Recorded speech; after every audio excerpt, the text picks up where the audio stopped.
I read a book, I guess about a year ago, called No Silver Bullets.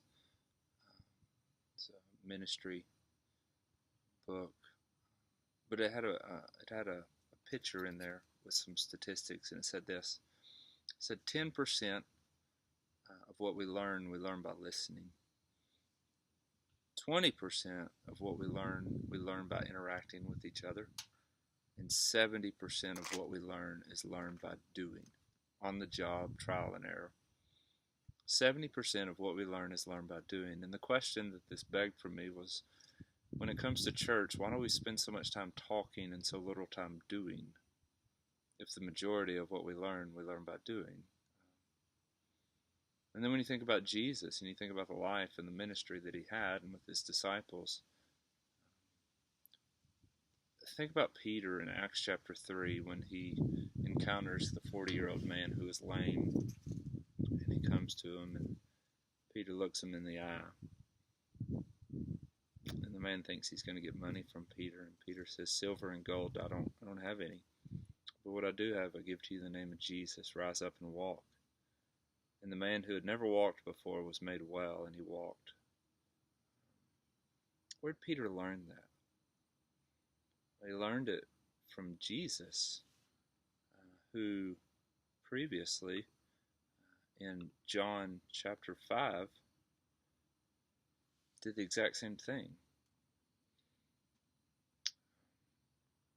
When I think about Jesus and I think about his life and his ministry and how he made disciples that ended up making more disciples that made more disciples and so on, we think about a man who walked with people in everyday life.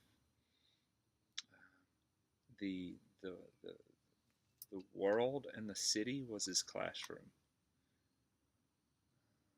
Where they went was the classroom. And the 12 learned what they learned by doing, by watching, by participating, by trial and error. Jesus would send them out 2 by 2, and they're like, the spirits wouldn't obey us. Or they'd send them out 2 by 2, and they'd come back celebrating that they could cast out demons and heal people. The majority of what they learned was learned by doing, by trying, by failing. And that's the way Jesus taught them. It's the way he made disciples. So for that reason, this is your sermon this week. Sunday morning, we will not be at the station. We're going to go to Hannah and Stephen's apartment. And outside their apartment, we're going to grill and have some yard games.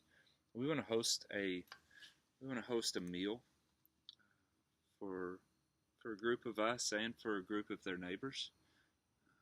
And we're inviting their neighbors on this premise. Come share a meal.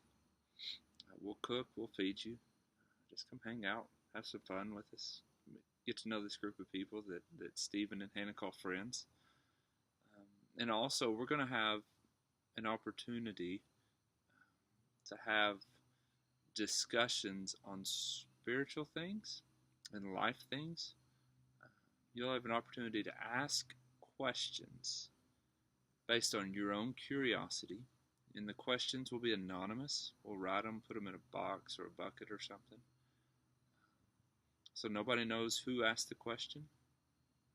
But you can ask anything you want to about life, about faith, about God, or just anything, and we'll discuss it as a group and see what we can learn from one another's experience and curiosity.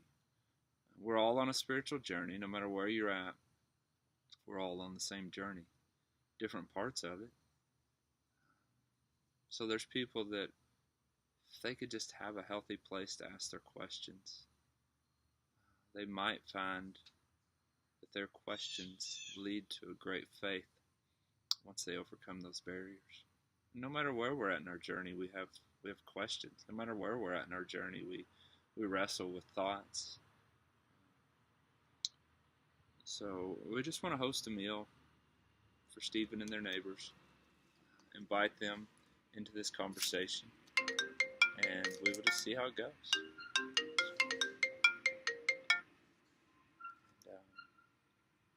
this will be some of that learning by doing, um, trial and error, where we will not only make disciples of neighbors, but of those of us who are already a part of Salt County. This is the discipleship process. So we invite you Sunday morning to Hannah and Stevens. We'll post an address and things like that. We'll post an event.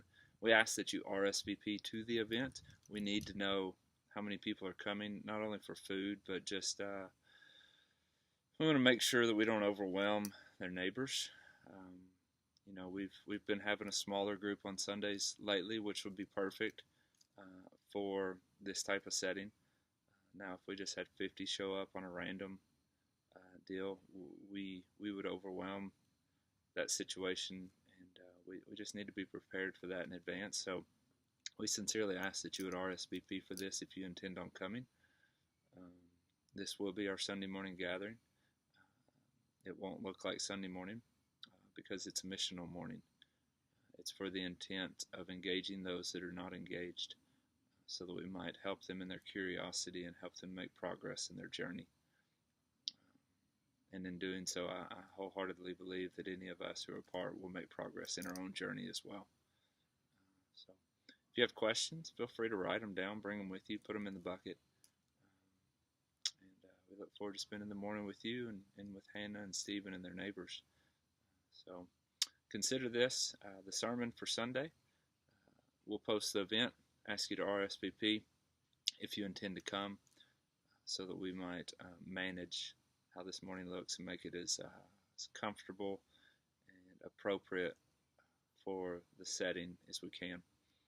So we look forward to spending this morning with you. Have a good afternoon.